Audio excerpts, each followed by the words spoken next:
الذي نزل الفرقان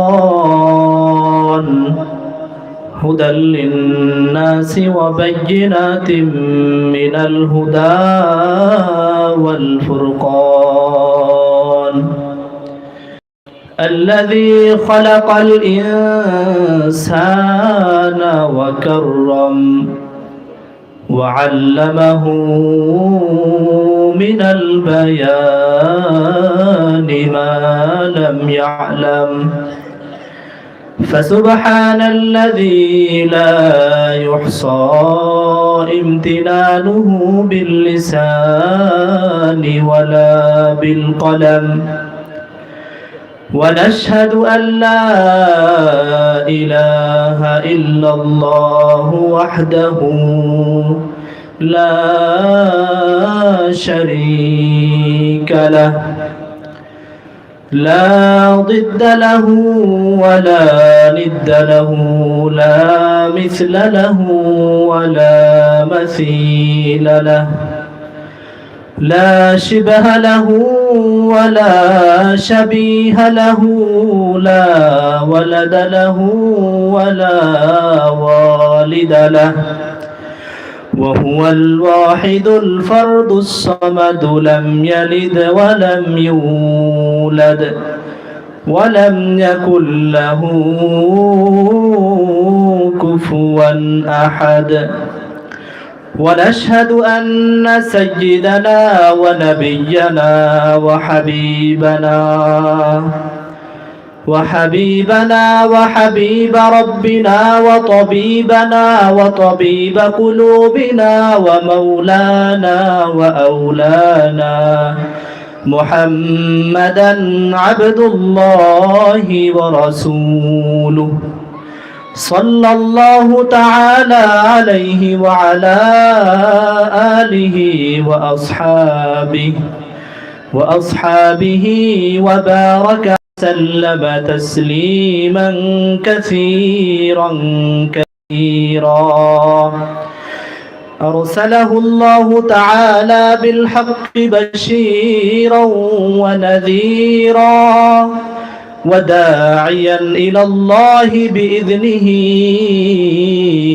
وسراجا وقمرا منيرا أما بعد فقد قال الله تبارك وتعالى في كلامه المجيد وفي فرقانه الحميد أعوذ بالله من الشيطان الرجيم بسم الله الرحمن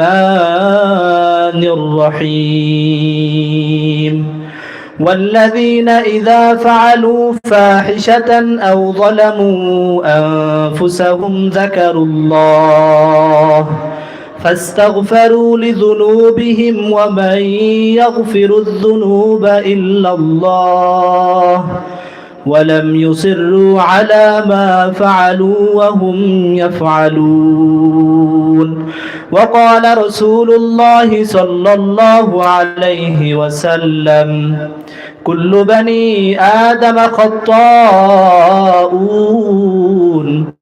وخير الخطائين التوابون أو كما قال رسول الله صلى الله عليه وسلم صدق الله مولانا العظيم وصدق رسوله النبي الأمي الكريم ونحن على ذلك لمن الشاهدين والشاكرين والذاكرين والحمد لله رب العالمين সবাই মুহাব্বতের সাথে দুরূদ ইব্রাহিম পড়ি اللهم صل على محمد وعلى آل محمد كما صليت على إبراهيم وعلى آل إبراهيم إنك حميد مجيد اللهم بارك على محمد وعلى آل محمد كما باركت على إبراهيم وعلى آل إبراهيم إنك حميد مجيد ঝনঝনিয়া মিঠারকুল ইসলামিয়া মাদ্রাসা ও এতিমখানা 2 দিন ব্যাপী 47তম বার্ষিক ওয়াজ মাহফিল। প্রথম দিনের প্রধান অতিথি ছিলেন আমাদের শ্রদ্ধেয় মুরব্বী, শ্রদ্ধেয় অভিভাবক আলহাজ হজরত মাওলানা নুরুল হক সাহেব, মুহতামিম বাঁশবাড়িয়া ঝনঝনিয়া মাদ্রাসা। আজকের দিনের আলোচক থাকবেন হজরত মাওলানা নাসির উদ্দিন খান আনসারী সাহেব, ইসলামী আলোচক ঢাকা, ও শ্রদ্ধেয় উস্তাদ সমতুল্য প্রিয় বড় ভাই হজরত মাওলানা মুফতি আমিনুল্লাহ সাহেব, মুহতামিম পিনাখালী মাদ্রাসা, নাজিরপুর পিরোজপুর। সর্বপ্রথম সেই রব্বুল আলামিনের দরবারে লাখ কোটি শুকরিয়া আদায় করছি, যেই মহান রব্বুল আলামিন আমাদেরকে তার দয়া ও মায়ার চাদরে পেঁচিয়ে জান্নাতি বাগান, জান্নাতি মজলিসে এসে আমলের নিয়তে কিছু কথা বলা ও শ্রবণ করা তৌফিক দান করেছেন। সেই জন্য সেই মহান রব্বুল আলামিনের দরবারে শুকরিয়া আদায় করি, পড়ি আলহামদুলিল্লাহ।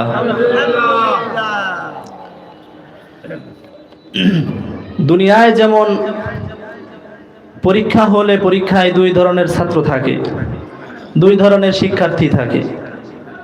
এক দল পরীক্ষায় পাশ করে, অন্য দল ফেল করে। আখিরাতেও 2 শ্রেণীর লোক থাকবে। সেই 2 শ্রেণীর লোকদের মাঝে সূরা আবাসের শেষের দিকে 38 নম্বর আয়াতে আল্লাহ রাব্বুল আলামিন বলেন, উজুহু ইয়াউমাইযিন মুসফিরা দাহিকাতুম মুস্তাবশিরা। একদল এরকম থাকবে যাদের চেহারা উজ্জ্বল থাকবে, তারা খুশিতে প্রফুল্লতার সাথে থাকবে, দাহিকা হাসতে থাকবে।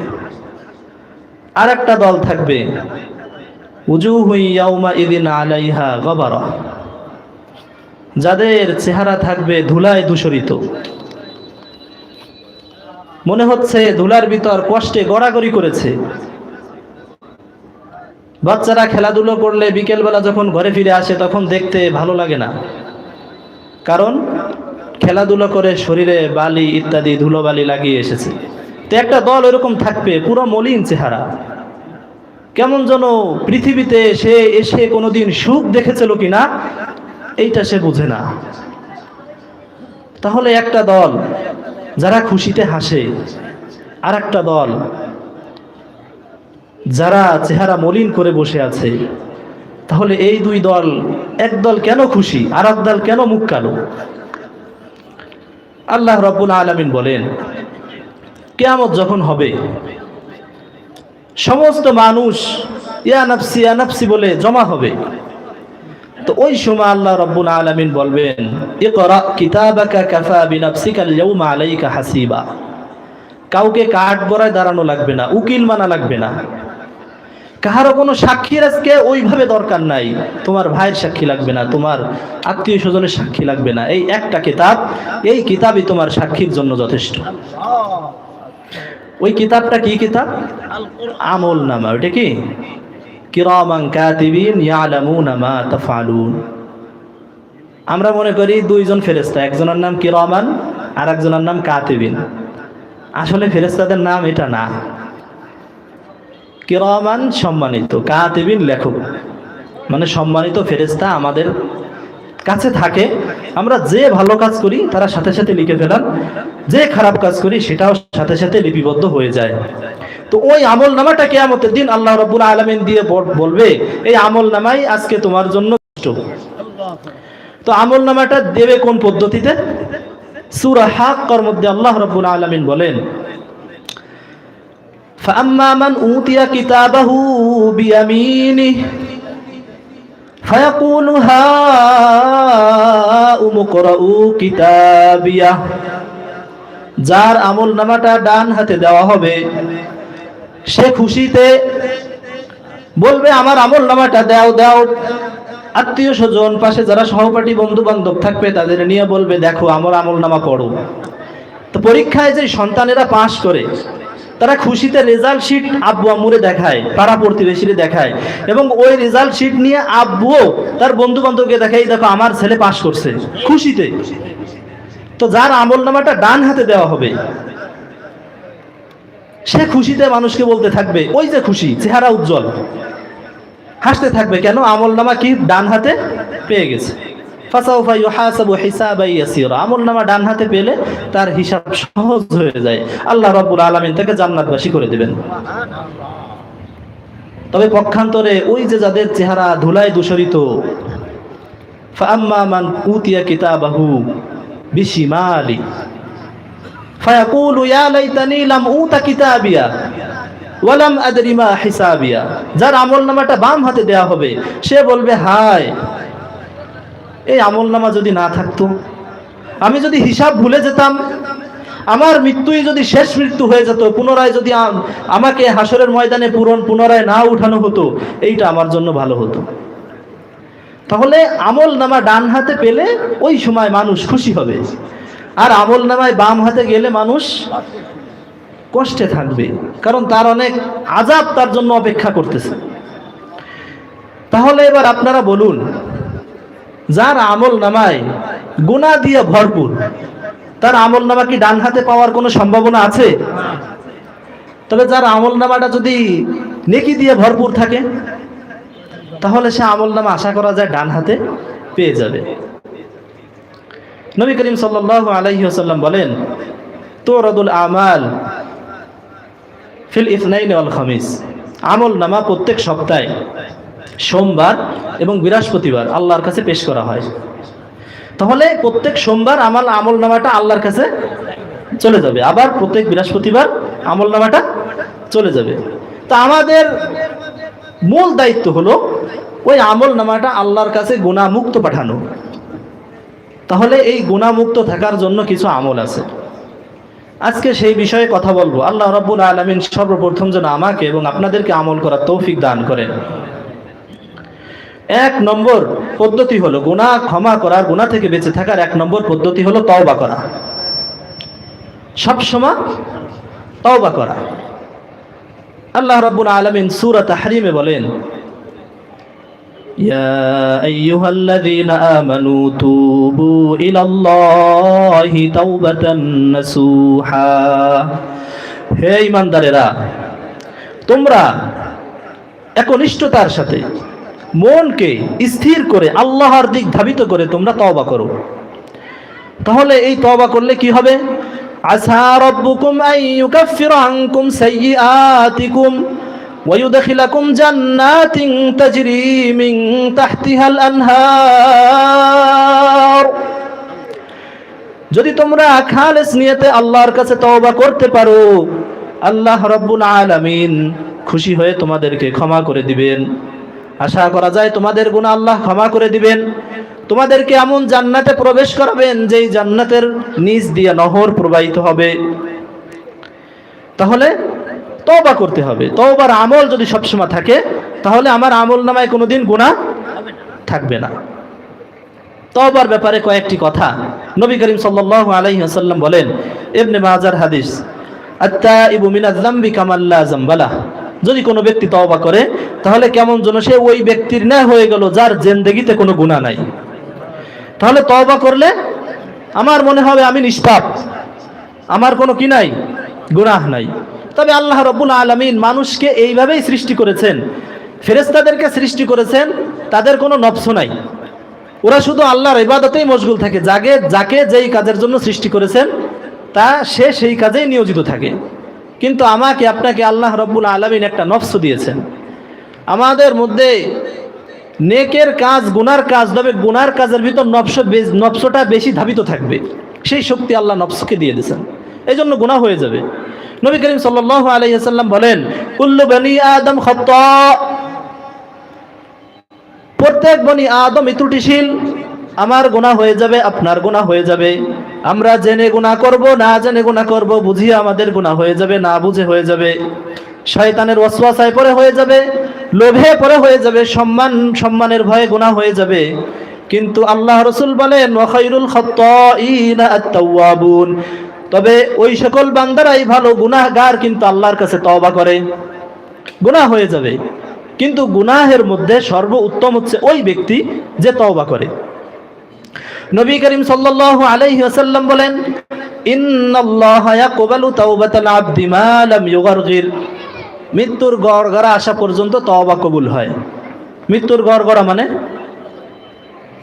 যখন মৃত্যু কণ্ঠনালীর কাছে চলে আসে, সেই সময় তো মুর্দার যে সে বোঝে যে আমার এখন কি হবে, মৃত্যু হবে। তো এই গড়গড়া আসার আগ পর্যন্ত আল্লাহ রাব্বুল আলামিন তওবা কবুল করেন। তো আমাদের যাদের গুনাহ হয়ে গেছে, গুনাহ হয়ে গেলেই আমাদের সাথে সাথে তওবা করা। আল্লাহ রাব্বুল আলামিন যদি তার কোনো বান্দা তওবা করে তাহলে অনেক খুশি হন। মুসলিম শরীফে লম্বা হাদিস আসছে, নবী করিম সাল্লাল্লাহু আলাইহি ওয়াসাল্লাম বলেন, আল্লাহু আশাদ্দু ফারহান লি তাওবাতি আবদিহি বিতাওবাতি আবদিহি হিনা ইয়াতুবু ইলাই। আল্লাহ রাব্বুল আলামিন যখন তার কোনো বান্দা তওবা করে তখন অনেক খুশি হন। বলে কেমন খুশি? নবীজি উদাহরণ দিয়ে বুঝিয়েছেন, তোমাদের মধ্যে থেকে কোনো এক ব্যক্তি বিআরদিন ফুলাতিন, একটা মরুভূমি যেখানে কোনো ঘাস নাই, পানি নাই, গাছপালা নাই, মানব নাই, ওই মরুভূমিতে সওয়ারি নিয়ে সফরে গেছে। হঠাৎ তার বাহনটা হারিয়ে গিয়েছে। ওই বাহনের উপর তার খাদ্য ছিল, তার পানি ছিল, তার টাকা পয়সা ছিল। এখন সে ঘুম থেকে উঠে দেখে তার বাহন নাই। এখন যদি ওইখান থেকে ফিরে বাড়ির দিকে আসে তাও পথে মারা যাবে, ওইখান থেকে যদি গন্তব্যে যেতে চায় তাও পথে মারা যাবে।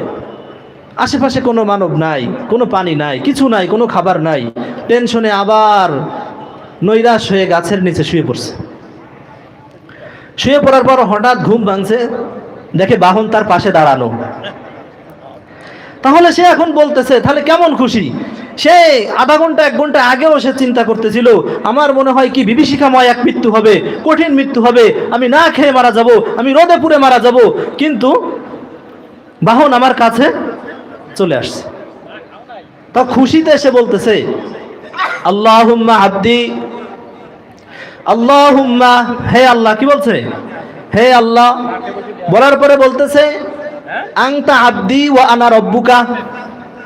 আল্লাহ তুমি আমার বান্দা, আমি তোমার রব।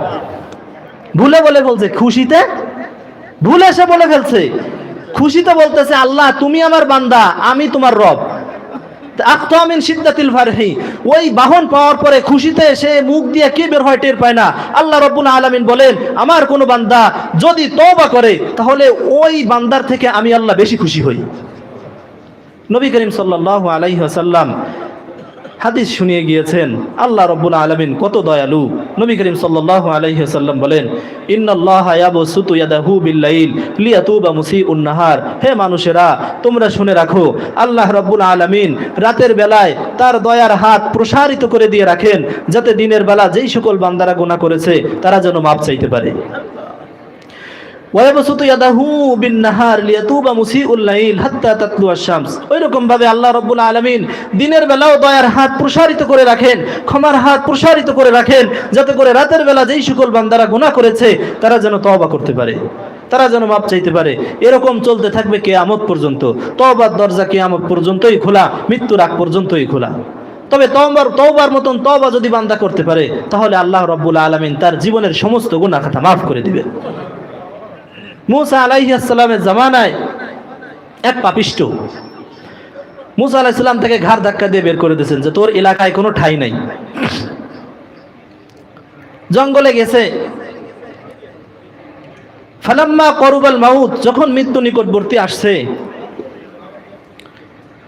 রাআ ইয়ামিনান ওয়া শিমালান, ডানে তাকায় বামে তাকায়, ওয়ারাআন ওয়া খালফান, সামনে তাকায় পিছনে তাকায়, করিবান ওয়া বাঈদান, কাছে তাকায় দূরে তাকায়, কাউরে পায় না। ফালাম্মা রাআল উফুক, যখন আসমানের দিকে তাকাইছে তখন বুঝছে যে না, আমার একজন মালিক আছে। আসমানের দিক তাকায় বলতেছে, ইয়া মান লা তাদুররুহু যুনুব, হে ওই সত্তা যাকে গুনাহে কোনো ক্ষতি করে না, ওয়ালা তানকুসুহুল মাগফিরাহ, হে ওই সত্তা যদি সে ক্ষমা করে দেয় তার ভান্ডারে কোনো কমতি আসে না।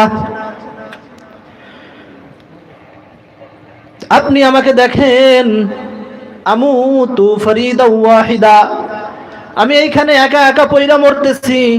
ওয়া আনতা কুলতা আনতাল গফুরুর রহিম, আর আপনি বলেন আপনি ক্ষমাশীল। তাহলে আপনি যদি আমাকে মাফ না করেন তাহলে আপনার গফুর নাম দিয়া আমার লাভ হইল, তো হইলটা কি? তো যদি মাফ এই ব্যক্তিকে আল্লাহ রাব্বুল আলামিন মাফ করে দেন, তাহলে মাফ চাওয়ার মতন যদি মাফ চাইতে পারে বান্দা, তাহলে আল্লাহ রাব্বুল আলামিন তাকে মাফ করে দিবেন। তাহলে গুনাহ থেকে বাঁচার 1 নম্বর পদ্ধতি হচ্ছে তওবা করা, 2 নম্বর পদ্ধতি হচ্ছে ইস্তিগফার করা। নবী করিম সাল্লাল্লাহু আলাইহি ওয়াসাল্লাম বলেন, ওয়াল্লাহি ইন্নী লা আস্তাগফিরুল্লাহ ওয়া আতুবু ইলাইহি ফিল ইয়াউমি আকসারা মিন 70 মাররা। নবী করিম সাল্লাল্লাহু আলাইহি ওয়াসাল্লাম বলেন, আমি প্রত্যেকদিন আল্লাহ রাব্বুল আলামিনের কাছে 70 বারের বেশি ইস্তিগফার পাঠ করি। নবীজি যার আগে কোনো গুনাহ নাই, পরে কোনো গুনাহ নাই, আল্লাহ তাআলার সবথেকে প্রিয় বান্দা ও রাসূল, কিন্তু তিনিও প্রত্যেক দিন 70 বার ইস্তিগফার করছে। তাহলে আমাদের তো সুযোগ পাইলেই ইস্তিগফারের আমল করা উচিত, কিন্তু আমরা চার দোকানে বসে অহেতুক সময় নষ্ট করি। হয়তো অনেকে মনে করে যে যদি ইস্তিগফার পড়ে আমি হাজী সাহেব হয়ে যাই, তাহলে চার দোকানে বসে মানুষের গীবত বলবে কে, পরনিন্দা করবে কে? কিন্তু আল্লাহ রাব্বুল আলামিন তো আমাদেরকে এই জন্য পাঠান নাই, জিহ্বাটা তো এই জন্য দেন নাই যে আমরা শুধু শুধু মানুষের নামে পরনিন্দা করব, গীবত বলবো, অন্যের দোষ চর্চা করব, জিহ্বা দ্বারা গালাগালি করব না। সুযোগ পাইলেই ইস্তিগফারের আমল করা। ইমাম হাসান বসরি রাহিমাহুল্লাহ, জামানার ইমাম, তার কাছে একজন ব্যক্তি আসছে। আসার পরে বলতেছে, ইয়া আবাল হাসান আজদাবাতিল আরদ, জমিন শুকিয়ে গেছে। ফসলের সময় যদি আমাদের এই ইরি ধান, এই ভুঁই যদি পানিতে ভর্তি থাকে, যদি না শুকায়, তাহলে আমরা কি লাগাইতে পারবো? তো যেই জায়গা শক্ত ভূমি সেইখানে পানি দরকার, ব্লকের চাষ করে না অনেকে। যদি সব জায়গার পানি শুকায় যায় তাহলে কি এই ব্লক লাগানো যাবে? যাবে না। তো এসে বলতেছে যে আপনি তো আল্লাহর বলি, জমিন শুকিয়ে গেছে প্রখর রোদে, কোথাও পানি নাই, কূপ শুকিয়ে গেছে, নদী শুকিয়ে গেছে, আপনি একটু আল্লাহর কাছে দোয়া করেন আল্লাহ যেন বৃষ্টি দেয়। তো তাকে বলতেছে, ইস্তাগফিরুল্লাহ, তুমি আস্তাগফিরুল্লাহ পড়ো। ফাকালা রাজুলুন আখার, অন্য এক ব্যক্তি এসে বলল, ইয়া আবাল হাসান ইন্নী রাজুলুন ফকির, হে আবুল হাসান, আমি একজন দরিদ্র অসহায় বান্দা। ঈদের দিনে যখন সময় আসে, আমি আমার সন্তানদেরকে ভালো কাপড় কিনে দিতে পারি না, আমার পিতামাতা অসুস্থ থাকলে আমি তার সেবা করতে পারি না, নিজেও কোনোদিন ভালো 2 মুঠো খাবার খেতে পারি না। আমি একজন অসহায় ব্যক্তি, দরিদ্র ব্যক্তি, মানুষের কাছে চাইতেও পারি না। আপনি আমার জন্য একটু দোয়া করেন আল্লাহ রাব্বুল আলামিন যেন আমাকে ধনী বানায়া দেয়। ইমাম হাসান বসরি তাকে বললেন, কুল ইস্তাগফিরুল্লাহ, তুমিও আস্তাগফিরুল্লাহ পড়ো। ফাজাআ রাজুলুন সালিস, তৃতীয় আরেক ব্যক্তি আসলো, এসে বলতেছে, হে আল্লাহর ওলি, আপনি একটু আল্লাহর কাছে দোয়া করেন আল্লাহ যেন আমাকে সন্তান দান করে। আমার কোনো সন্তান নাই। যারা 2 ভাই 3 ভাই থাকে, ছোট 2 ভাইয়ের যদি সন্তান থাকে, বড় ভাইয়ের যদি সন্তান না থাকে, তো ছোট 2 ভাই যখন রাতে বাড়িতে আসে, সন্তানেরা পিতার পায়ের আওয়াজের শব্দ শুনে খুশিতে লাফায়, বাবা আসছে, বাবা আসছে, দরজা খোলো। বড় ভাই শুনে ঘরের ভিতর যে কাঁদে, আল্লাহ রাব্বুল আলামিন তো আমাকে সন্তান দেন নাই। তো ওই ব্যক্তি যে বলতেছে, আমাকে সন্তান যাতে আল্লাহ রাব্বুল আলামিন দান করেন, সেই জন্য আপনি আল্লাহর কাছে একটু দোয়া করে দেন। হাসান বসরি বলতেছেন, ইস্তাগফিরুল্লাহ, তুমিও আস্তাগফিরুল্লাহ আমল করো। পাশে এক ব্যক্তি বসা, সে বলতেছে, ওগো ইমাম সাহেব, 3 শ্রেণীর লোক আসছে 3 ধরনের সমস্যা নিয়ে, কিন্তু আপনি তো সবাইকেই বললেন ইস্তাগফিরুল্লাহ, আস্তাগফিরুল্লাহ পড়ো, আস্তাগফিরুল্লাহ পড়ো। যার জমিন শুকাই গেছে তাকেও বললেন আস্তাগফিরুল্লাহ পড়ো, যে গরিব তাকেও বললেন আস্তাগফিরুল্লাহ পড়ো, যার সন্তান নাই, সন্তান প্রয়োজন, তাকেও বললেন আস্তাগফিরুল্লাহ পড়ো। তখন ইমাম হাসান বসরি বলেন, আমি তো আমার পক্ষ থেকে কিছু বলি নাই। আল্লাহ রাব্বুল আলামিন কোরআনে বলেন, ইস্তাগফিরু রাব্বাকুম ইন্নাহু কানা গফফারা, তোমরা তোমাদের প্রভুর কাছে ক্ষমা চাও, ইস্তিগফার করো, কেননা তিনি ক্ষমাশীল। ইউরসিলিস সামাআ আলাইকুম মিদরারা, তোমার প্রভু জমিন থেকে বৃষ্টি নামাবেন। যদি আস্তাগফিরুল্লাহ পড়ো তাহলে তোমার প্রভু জমিন থেকে বৃষ্টি নামাই দেবেন। তাহলে যার জমিনে পানি দরকার সে যদি আস্তাগফিরুল্লাহর আমল করে তাহলে আল্লাহ রাব্বুল আলামিন আসমান থেকে বৃষ্টি নামায় দেবেন। ويمددكم بأموال وبنين ويجعل لكم جنات ويجعل لكم أنهارا। যদি ইস্তেগফারের আমল করো তাহলে সম্পদের মধ্যে আল্লাহ রাব্বুল আলামিন সম্পদ বৃদ্ধি করে দিবেন। যদি ইস্তেগফারের আমল করো তাহলে আল্লাহ রাব্বুল আলামিন সন্তান বাড়ায়া দেবেন। তাহলে এক ইস্তেগফারের আমলে আল্লাহ রাব্বুল আলামিন কত বারাকাত দান করতেছেন।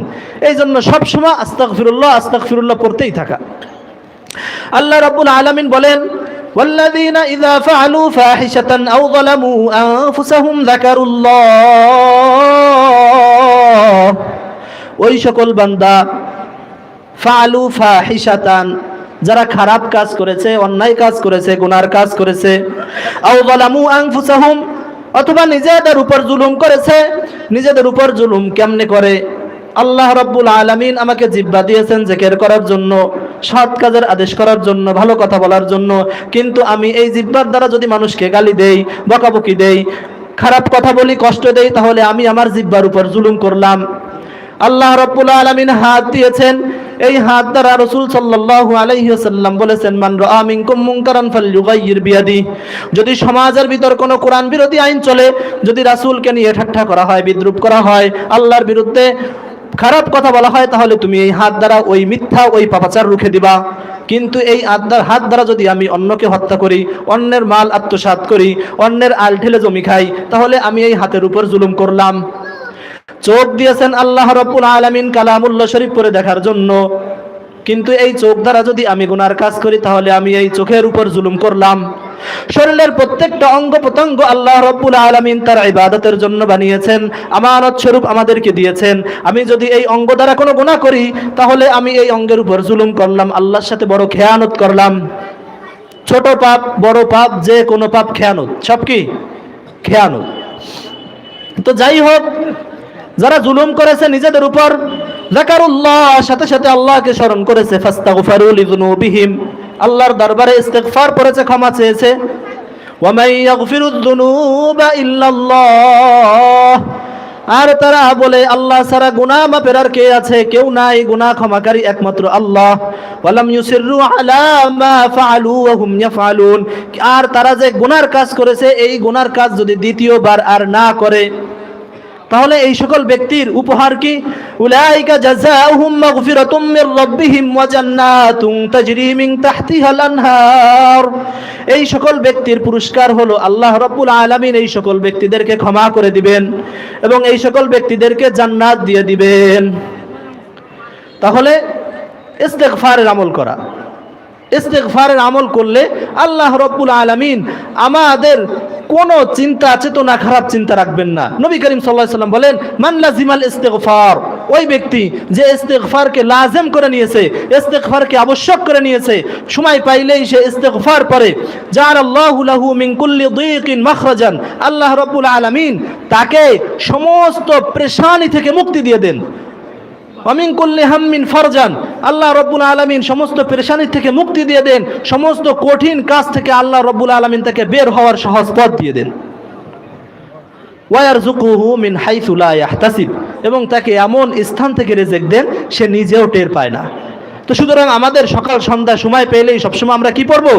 আস্তাগফিরুল্লাহ আস্তাগফিরুল্লাহ আস্তাগফিরুল্লাহ আস্তাগফিরুল্লাহ সবসময় পড়বো। আল্লাহ রাব্বুল আলামিন আমাদের জীবনকে সুন্দর করে দিবেন। ইমাম মালিক রাহিমাহুল্লাহু তাআলা চার ইমামের এক ইমাম, ইমাম আহমদ ইবনে হাম্বল। ইমাম আহমদ ইবনে হাম্বল তিনি একবার সফরে গেছেন, তৎকালীন সময়ের বড় ইমাম, সবাই তার অনুসরণ করে। তো তিনি যখন সফরে গেছেন, সফরে যাওয়ার পরে একটা মসজিদে থাকার জন্য ঢুকছেন, কিন্তু মসজিদের খাদেম বলে যে না, এখানে থাকা যাবে না, তুমি চলে যাও।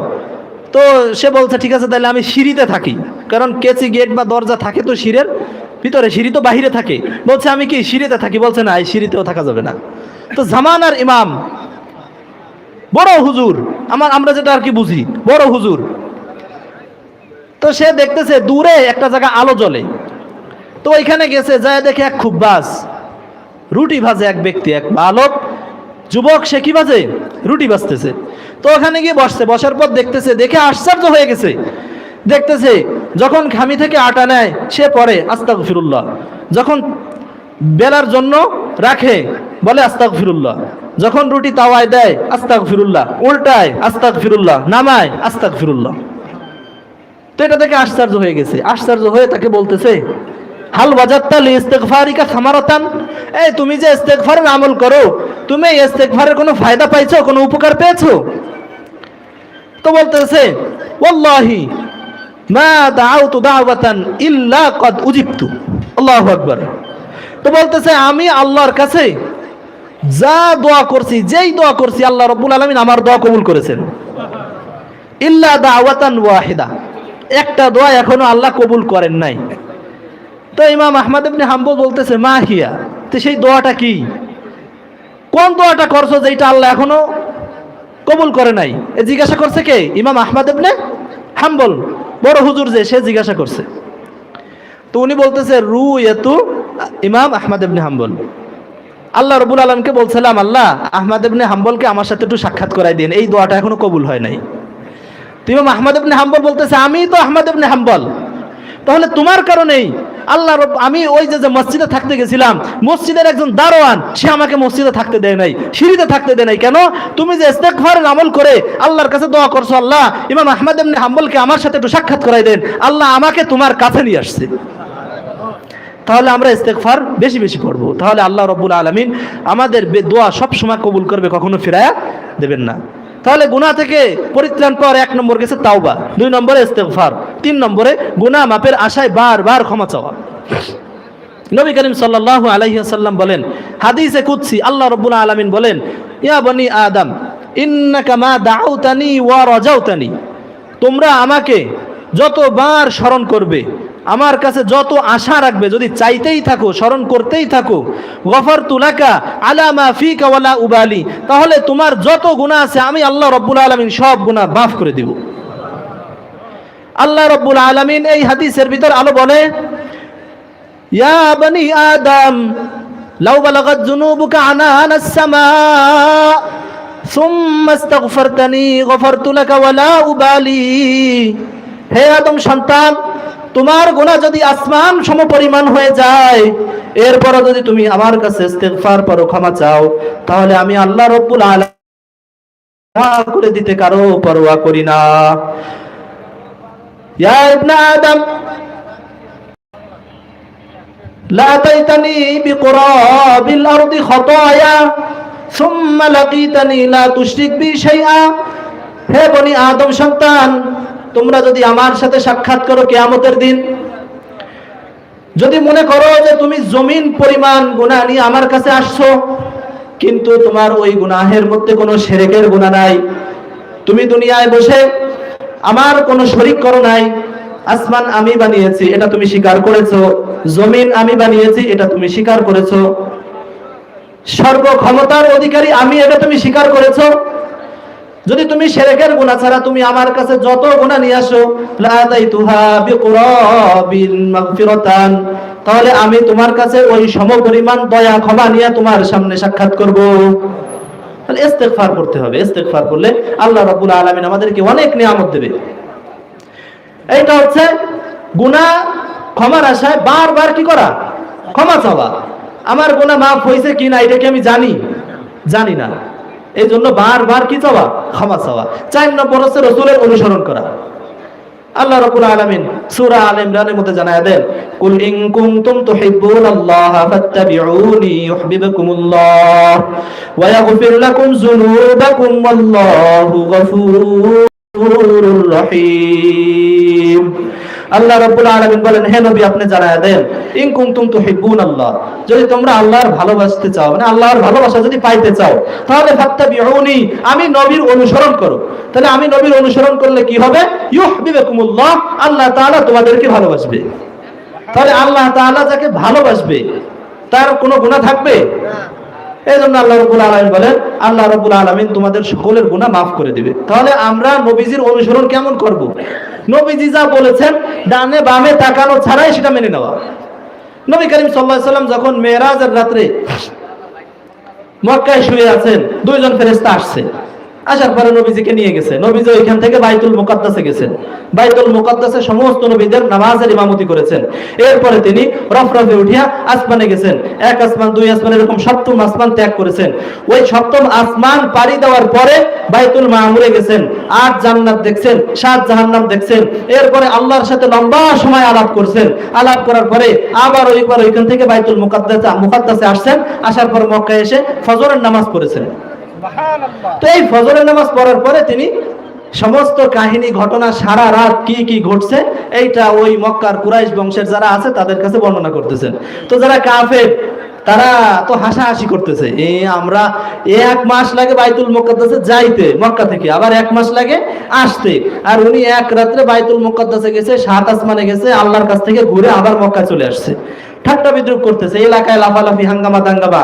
তো এরকম মিছিল দেওয়ার মতন ভোরগোল করতে করতে হঠাৎ আবু বকর সিদ্দিক রাদিয়াল্লাহু তাআলা আনহু সামনে দাঁড়ানো। তো তাকে বলছে, এই শুনছো, তোমরা তোমার সাথী যাদের তোমরা অনুসরণ করো, যাকে তোমরা আইডল মানো, যাকে তোমরা নেতা মানো, তো সে বলে এক রাত্রে এই সফর করে আসছে। বলছে আমার নবী বলছে, বলে হ্যাঁ, তাহলে আমি মেনে নিলাম। সুবহানাল্লাহ। এরপর থেকে নাম হয়েছে সিদ্দিক।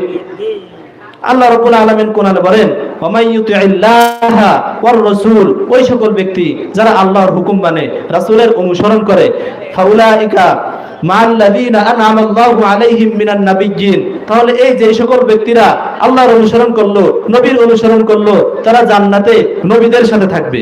ওয়াস-সিদ্দীকিন, সত্যবাদী যারা তাদের সাথে থাকবে। ওয়াস-শুহাদা, যারা শহীদ তাদের সাথে থাকবে। ওয়াস-সালিহিন, এবং যারা নেককার তাদের সাথে থাকবে। তাহলে সর্বদা সর্বক্ষেত্রে আমাদের রাসূলের অনুসরণ করতে হবে। আমরা জানি না এইটা বলে পার পাওয়া যাবে না। আপনারা জানেন না আপনাদের মাদ্রাসা আছে জমজনিয়া মিঠারপুর মাদ্রাসা, আপনারা এখান থেকে নবীজির সুন্নাত শিখে যান, নবীজি কিভাবে চলাচল করছে আপনি শেখেন। দুনিয়ার মোহে পড়ে যদি জীবনের সমস্ত সময়কে আপনি নষ্ট করে দেন, তাহলে ওই কিয়ামতের ময়দানে যাদেরকে দুনিয়ায় ধোঁকা দেবে আল্লাহ রাব্বুল আলামিন তাদেরও শাস্তি দিবেন। এই জন্য দুনিয়ার ধোঁকায় পড়া যাবে না।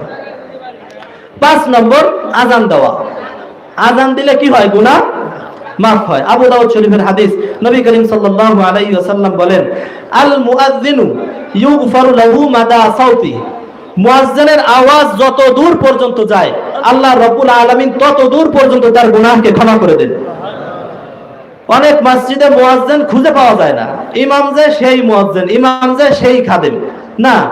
আযান দিলে আল্লাহ রাব্বুল আলামিন কি করেন? গুনাহ মাফ করে দেন। খালি কি গুনাহ মাফ করেন?